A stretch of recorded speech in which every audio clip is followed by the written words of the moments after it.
Hi everyone, welcome to my 12 journals of 2016, which are inspired by Tim Holtz's 12 tags of 2016. Each month he takes two techniques from previous year's tags, mixes them up and comes up with a completely new version, a new tag inspired by two other tags. I'm going to do exactly the same thing. I'm going to use those techniques, but instead of making a tag, I'm going to make a journal page. And he used these two techniques, so tissue wrap collage and stencil plaid. I'm going to do slightly different versions of those, but you'll see the original inspiration as we go through this tutorial. This is how the page turns out, and I'm going to show you exactly how I got from Tim's inspiration to my interpretation. So all of the journal pages measure the same, so they measure 10¼ inches by 7 inches, and then I score at 5 inches, rotate the card 180 degrees and score at 5 inches again, and that gives me a 1/4 inch gusset in the middle of the journal page, which is what I'm going to use to bind it into the final journal, as well as giving me some room to add more chunky embellishments to my page. And on Tim's original tag, he uses two layers, one layer that he cuts out to reveal a layer beneath. And I'm going to do exactly the same thing. So I'm creating two journal pages. One will form my base layer and the other will form the layer that sits on the top. And I'm going to be actually sandwiching a layer of fabric between the two layers, which I'm going to be doing one of my techniques onto. And this will be the layer that shows once we do the cutout on the top layer. I'm starting out by just using some bookbinding glue to attach some fabric to this base page. I'm going to be doing it a side at a time just to try and avoid getting too much glue and to try and get a smooth sheet of fabric over this page.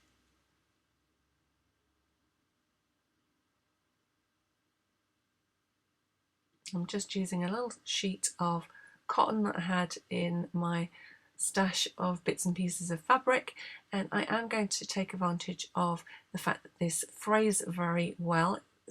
I think it's a cotton blend, and I'm going to create a little bit of a fray at the edges of the page.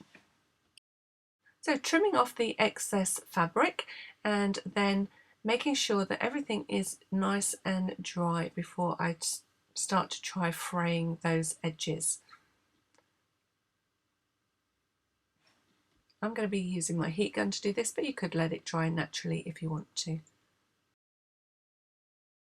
And then I'm just going to pull away some of those threads just to give me a frayed edge to my journal page.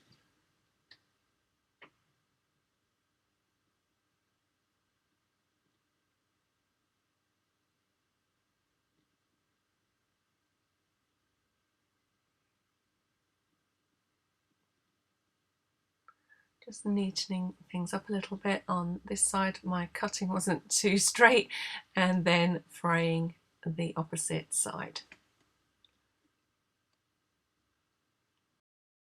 So working on my top layer next, I'm going to be using a tissue wrap technique for this, which is one of Tim's featured techniques. And I'm going to be stamping on some tissue and laying that over this top section of my journal page. Now I did think that I wanted to do a mannequin theme, and I'm going to be using these vintage sewing stamps for some of the detail on this page, and I also am going to be using another set of stamps from Creative Expressions called Steampunk Dreams. And the reason that I chose to mix the two is because the little mannequin in the vintage set was not quite big enough, and this one is a little bit bigger, and I'm just going to feature one of these on each of my pages, and I quite like the wings as well. Now you can use any kind of tissue to do this, but I'm going to be using this white plain tissue, just came out of a gift of some kind or something that I bought was wrapped in it, and then I'm just stamping a little design around, sort of kind of keeping in mind the where my page is going to be, where the fold of the page is going to be, where I want the details to be on this page. So I'm kind of sticking to the edges and just adding a little bit of sewing detail to them. I'm using a Faber-Castell Pitt pen as my ink because I can't find my brown ink pad, and this works just as well. Once this is dry, it's permanent, so it won't bleed when I add other mediums to the top of it.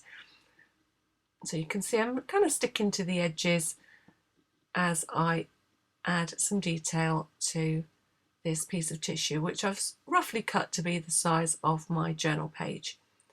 You could use perhaps an old sewing pattern. The tissue in that is great for doing this technique, and you've already got some details on it, particularly if you're going sewing themed or fashion themed as I am here.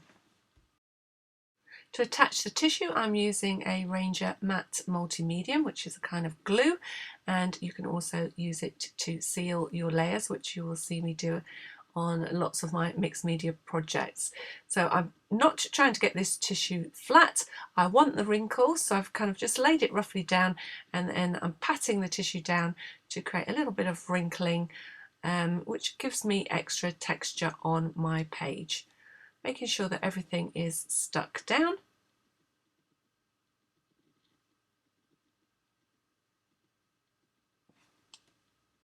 And I could have used scissors to trim off the excess tissue, but I'm just wetting the edges of the tissue and then pulling the excess tissue away from my page, which gives me a little bit of a fluffy edge or a distressed edge, which I quite like. Now Tim used a die to cut an aperture on the top layer of his tag. I'm going to be doing mine freehand and using my Mannequin stamp in order to do that. Then making sure that everything is dry. Again, I'm inking up my stamp with my Pitt's pen, and I'm stamping one mannequin in the centre of each of my pages.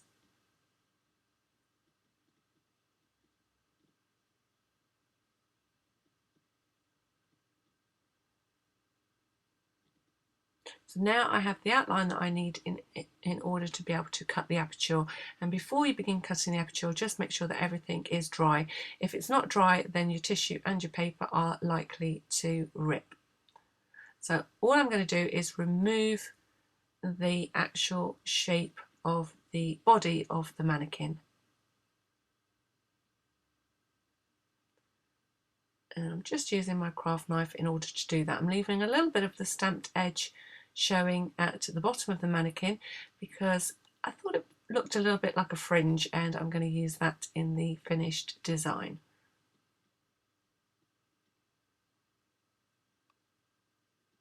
So now you can see that when I put my two layers together, I'm going to be able to see the fabric layer underneath the mannequin. So I'm going to create a dress for the mannequin using the fabric that we've got on our bottom layer. Putting the two pieces together just so that I get an idea of where those shapes are, I'm just marking around the edges of the cutouts so that I know exactly where to create my fabric, if you like. Now Tim used a plaid technique in order to make his fabric. I wanted to, again, I'm still going to use a stencil but not quite the same technique, and I'm going to create a kind of, it ends up being a little bit oriental looking, I think, this dress design once it's finished. So I'm using my distress paint, and I'm using Wild Honey as my first layer, and then drying it off before I move on to the second stage of creating the pattern. I decided that I wanted my fringing to be orange as well, so I'm just lightly brushing over that, again with the same Wild Honey distress paint. All looks a little bit messy at the moment, but once those layers are sandwiched together, it will look completely different. As you can see, it's starting to take shape. And I'm going to be using this new stencil, and it was at this point that I realised actually I bought it for this kind of brocade pattern, and it actually had another stencil in with it, so I didn't realise I was getting two for the price of one. So I'm going to start out by adding a little gesso layer through that stencil, and the reason that I'm doing that is because I want the green that I'm going to be using, or the sort of turquoisey green that I'm going to be using, to stand out and not blend and make a sort of brown colour with the orange. So by going over the area first with a white, could have been paint but I'm using gesso, and it will give me a truer green colour once I add that layer. Again, making sure everything is dry. So this is one of Tim Holtz's layering stencils and it's called Gothic, and I'm now going to add the distress paint over the top. So I'm just going to reline up that stencil, and I did try to centre the pattern on the mannequin area, and then I'm using Evergreen Bough distress paint, and it didn't work, as you can see, with the actual applicator itself, so I'm using a little piece of foam and dabbing that paint. Now the trick is not to get too much paint onto your dauber, whatever you're using, whether it's an ink blending tool or a little piece of foam as I'm using here, and gently dabbing that paint through the stencil. And then I'm drying those layers, and that will be my fabric pattern complete.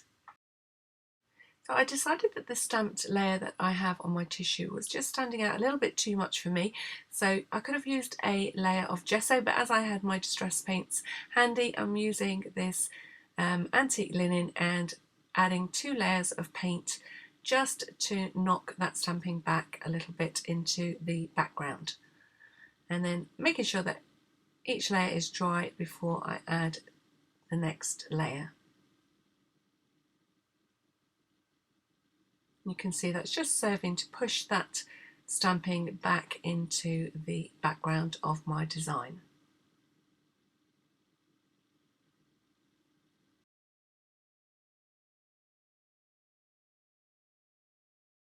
I'm not sure if what you're about to see is any kind of technique I can describe.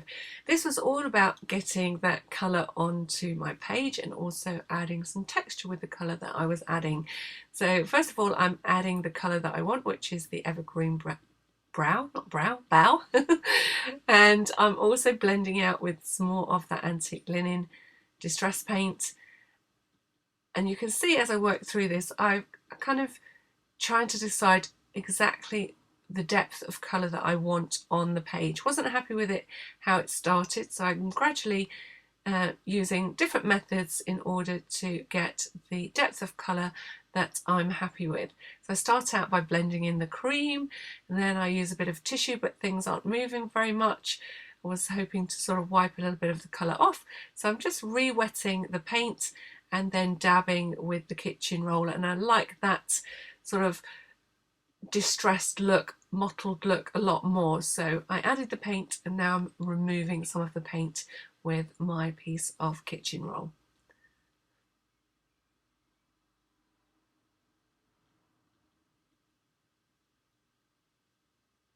So drying everything off and then having a look at how this is looking against the orange background, and I'm liking the colour combination, and we're going to go and sort of emphasise that colour a little bit more around the edges.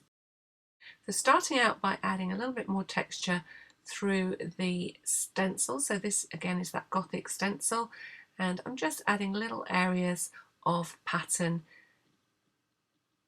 into the background of the page.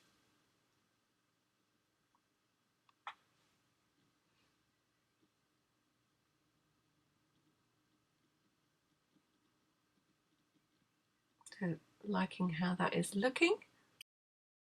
And to darken the edges, I'm getting out my distress ink, again in the evergreen bough. I have to be careful, keep saying brow.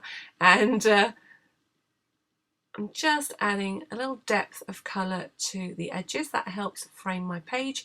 And I'm also going to go with some pine needles, again a little bit less this time, just to darken the very edges, and then going around each of my little mannequin shapes.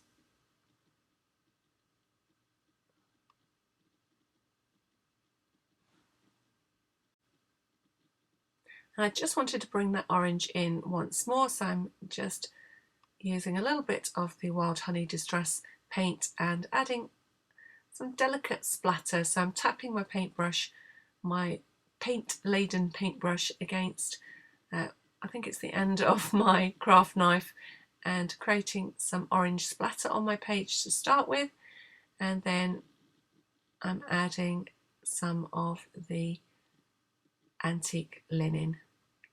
So keeping things nice and delicate, but just adding a little bit more texture to the page.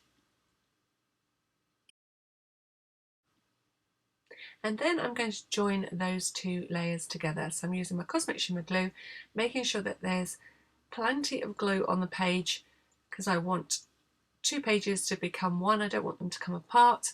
I particularly paid attention to adding the glue around the mannequin shape itself and around the edges of the pages, as well as along that gusset. And then I'm just making sure that everything is nicely joined together. Now I'm starting work on the details, and I'm going to cut out the little stand. So I'm stamping that onto some cardstock that I've painted with some of the antique linen distress paint. And then I'm using my Pip pen, the one that I've been using for the stamping, to outline those little mannequin shapes. And I kind of re-emphasised the fringe because I'd lightened it with all the layers that I've been adding. And I can cut out and add those little cream stands to the little mannequins.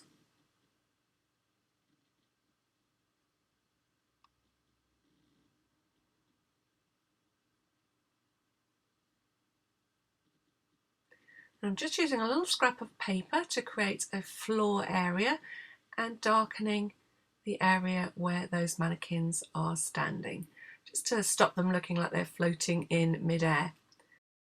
Again, stamping onto that cream painted cardstock, I'm going to be stamping some wings. And you'll see that I make a little bit of a mistake because I don't stamp a pair, so I end up with one wing for each mannequin. I just got to be careful that the second set of wings that I stamp are the other side. I'm starting to think here that I've made a little bit of a mistake. Definitely made a mistake. So I'll be adding these wings to each of my mannequins to start with, and then I'll be stamping the other side. So adding a little bit of ink to the edges, and that was in the evergreen bough, and then I'm using a combination of glue and foam pads.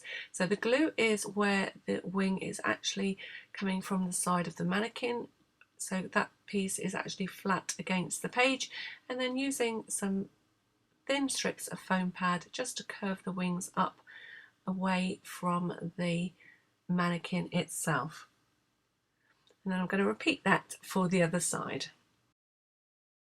So for each of those stamp details, you can see here I've coloured some strips of card, and I will be stamping various buttons and cotton reels, and of course those extra two wings, and cutting all these little pieces out so that I can use them as decorations on my page. The next step is to take a little bit of time and cut out all of those details ready so you can arrange them and decorate your page. So all the cutting out is done. You can see I've been collecting some bits and pieces ready to add further details to my page, and just adding those wings to the opposite sides of my mannequins. I also want to add a little bit more detail, sort of thinking along the lines of fabric and trim, and I found this orange trim that matches the colour scheme that I've been going with, so I'm going to add that to some strong double-sided tape down the edge of my page. So I'm deliberately trying not to cover up that little fringing detail that I already had going on. So I've come back just a little bit from the edge of the page, and you can see I allow that double-sided tape to be slightly longer than my page, and that way when I add my trim I can just wrap the excess of the trim round to the back of the page.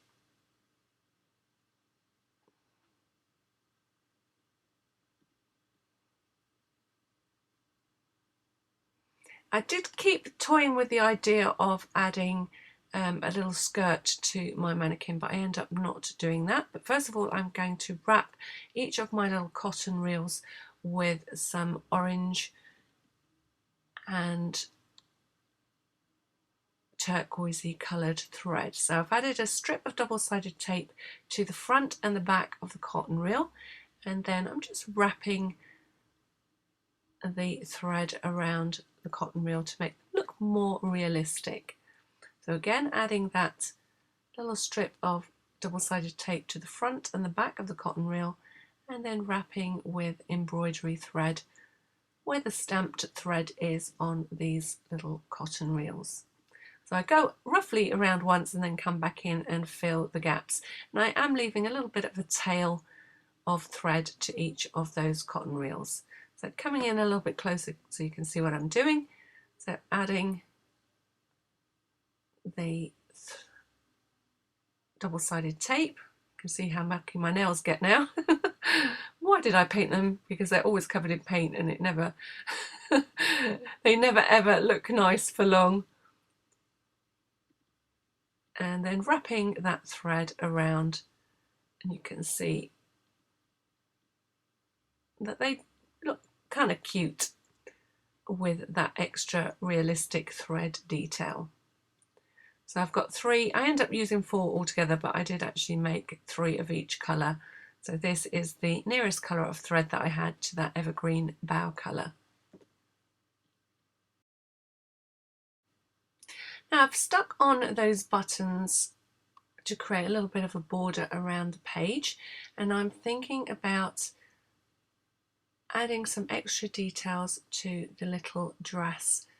So getting out all sorts of pearls and bits of ribbon and bits of lace to see what I'm going to use to embellish the little mannequin further.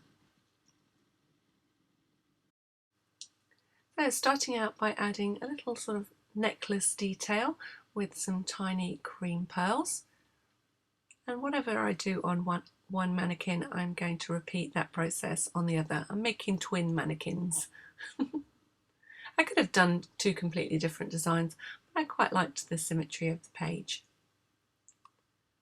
And I found this little scrap of ribbon that matched perfectly, so I'm going to create a little sash detail or belt detail around the waist. And attaching my ribbon using some strong double-sided tape. Just trying to create a little bit of a shape to the ribbon to indicate that the little mannequin is rounded rather than flat, and then tucking any ends under the edge of those wings. Then I'm going to tie a couple of little bows, as tiny as I can get them, to add to those little sash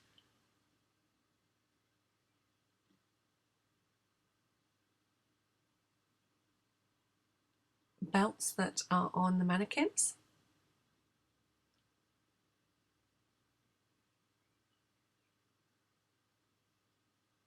And then I'm just slightly offsetting them, sort of mirror image, so one slightly offset to the right and one slightly offset to the left.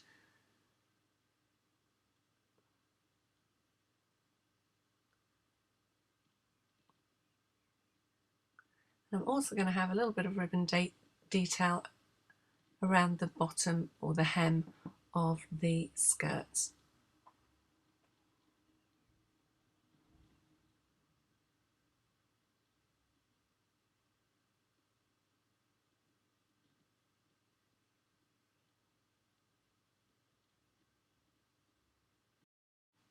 And then I've got some little teeny tiny orange pearls that I'm going to also add to that hemline for an extra finishing touch.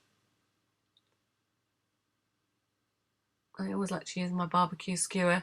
I do have one of those little picky up tools, but I can never find it, and the barbecue skewer doesn't seem to lose itself, not quite sure why.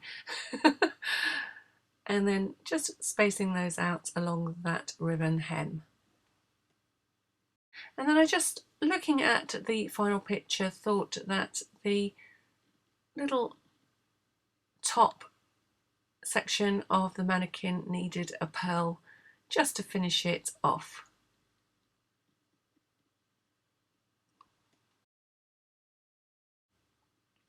So now I'm going to repeat some of those processes that I used to create the journal page to create a matching tag. So starting out by stamping my tissue paper, but this time I'm going to have to do everything twice because my tag is, or you're able to see the tag that I'm using on this journal from both sides. So adding the stamp detail to those pieces of tissue exactly as I did on the journal page and attaching them to both sides of my tag. And my tag measures 5¼ inches by 6 inches. Again, I'm using that antique linen distress paint just to dull down my stamped images a little bit. Then adding the green exactly as I did before and blending it out, removing some of that paint and drying everything off. So working all of those processes on both sides of the tag, so making sure that everything is dry in between each stage. So then I'm going to add a little bit of the stencil detail. I'm keeping that mainly to the edges because I already know that I'm going to be attaching a photograph on one side of Tim's tag to remind me of my original inspiration, and on the other side I'm going to attach a photograph and a memory, normally a memory either inspired by the page or the month or something that's happened in that month.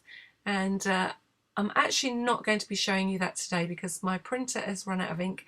And I'm waiting for that to arrive, and so I will show you exactly what I end up putting on the tag. At the moment I'm not quite sure what I'm going to do, whether it's going to be something to do with sewing, because I've done a little bit of sewing in my time, so it may well be I'll look for a picture to do with something that I've made and perhaps journal about that on the tag. So I'll show you that as this journal comes together, and you can see that my tag is taking shape.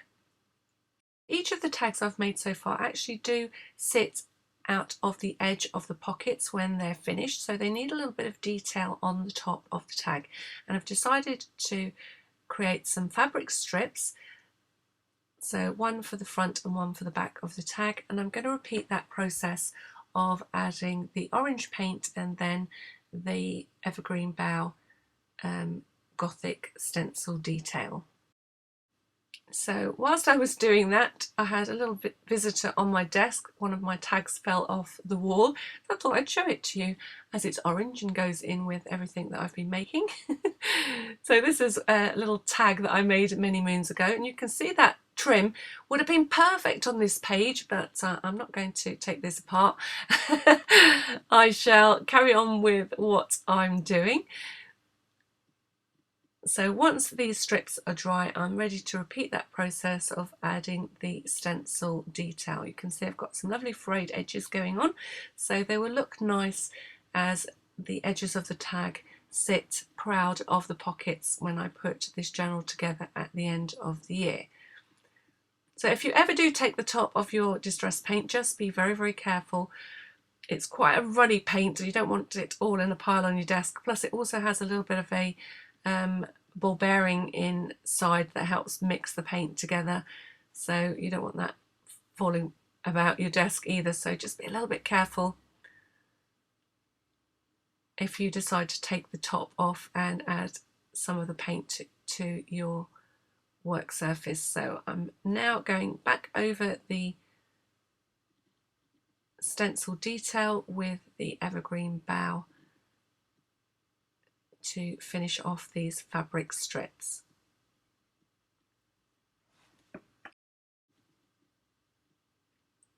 So a little bit tricky drying them with your heat gun, so you might be wise just to leave those to dry. And I'm going to carry on working. I've added the splatter already to both sides of the tag with the orange and the cream paint, and now I'm adding some ink to the edges of the tag ready to add those fabric strips. So just marking where they will go so that I know exactly where to add my double-sided tape, because I don't have tape exactly the right width.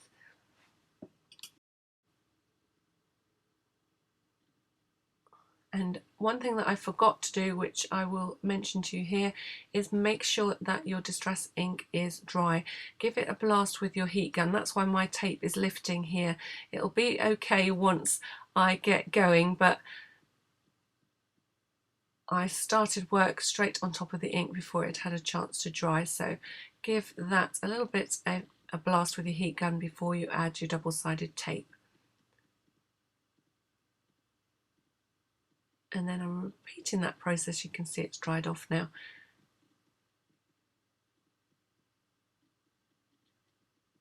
And adding the other layer of fabric to the top of the tag. And I decided to use the cotton reels on here. Originally they were supposed to be on my page, but I didn't really find a home for them there. So they're going to create a little bit of a pull at the top of the tag.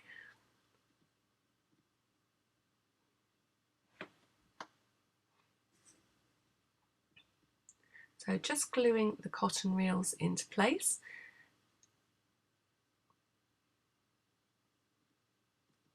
And then I'm just going to arrange those little pieces of thread, artistically I hope.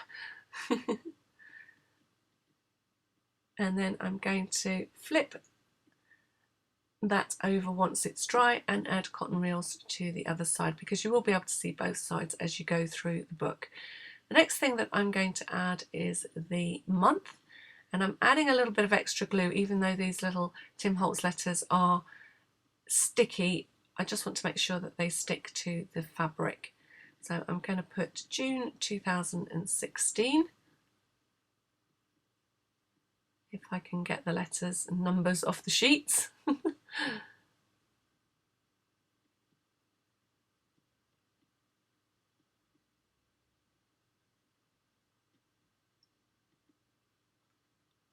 And as I said before, once I decide what I'm going to put on here and I've got my printer working again, I will show you on the next set of journal pages exactly what I decide to journal about on June's page.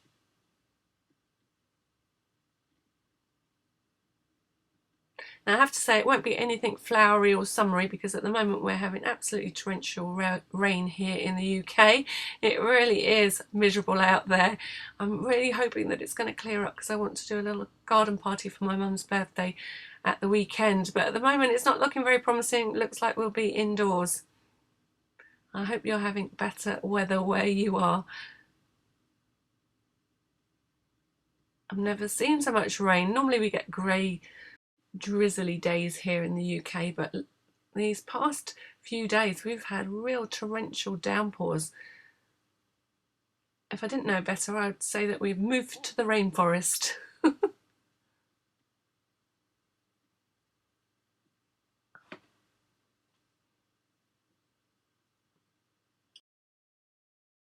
So time to add some more of that button detail. And again, remembering to make sure that they're at the edges of my tag, because otherwise I'll be covering them up with whatever I do decide to put on this tag in the future.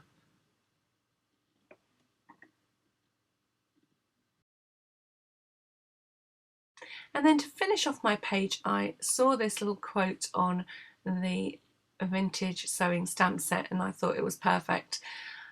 Even though I'm not one for putting off my housework for needlework, I definitely am one for putting off my housework for craft work. So I think it's quite appropriate and made me smile. So I'm going to add those words to my page. So where am I up to so far? So this was my January page. And you can see it's got a little matching tag, and it will sit in this little recess that I've created with some cardboard strips. And once that's in there, you can see the original inspiration on the back of the tag. I will join it to my February page. And this is where I missed a few tags, so I'm playing catch up. So I've missed March and April, and this is May. You can see how very different each page is. Depending on its inspiration, it takes you in entirely a different direction. And that is May's little tag, and May will attach to June, and you saw me create today June's page and June's tag. So I'll be back with you again very soon with another page, probably a catch-up page before we find out what Tim does in July.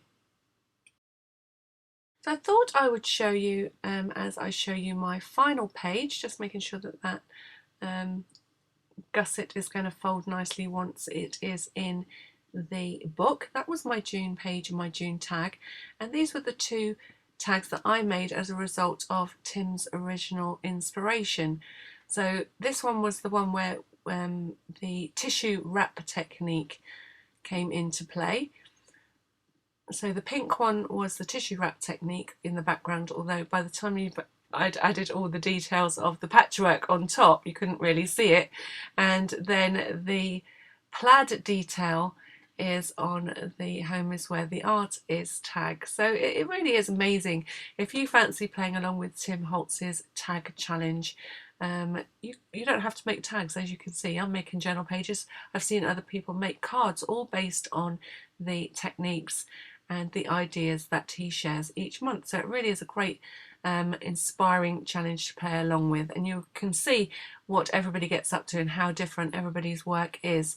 So this was my page inspired by Tim Holtz's June tag, which in turn was inspired by two previous tags.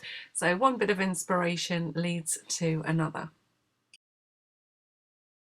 And if you, like me, love making tags, then I also sell a workshop online over at my Etsy shop to show you how to make this gorgeous tag storage so you can keep your inspiration at your fingertips. More of that at the end of the video.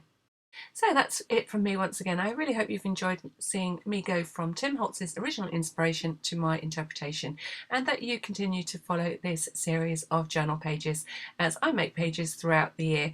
Whether I get to them on time or not is another matter, but I'll get there in the end, and I will show you how to turn them into a gorgeous journal of your work at the end of the year. So don't forget to check out the other pages if you have only just joined us on this series, and if not, I will be bringing you another journal page in July when Tim makes his next tag. So until then, don't forget, if you've enjoyed this video, to hit the like button, the share button, the subscribe button if you haven't already, and I look forward to crafting with you again very soon. Thank you for watching.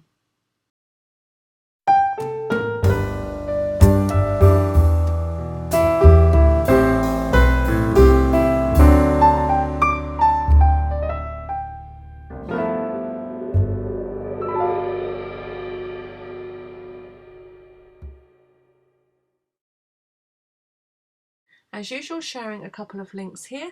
This one is to my 12 Journals of 2016 playlist, so that you can catch up with any of the pages that you've missed so far.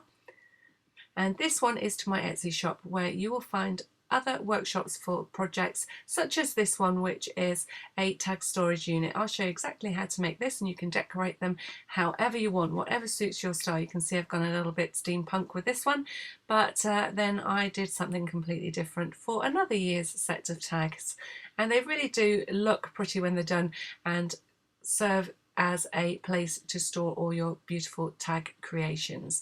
And as well as leaving you that link, I will leave you another 2 links to 2 other playlists for different years of tags, because I've been playing along with Tim's 12 tags of 20, whatever year it may be, for quite some time now, and you can see all the fun that I've had and all the inspiration that Tim has shared.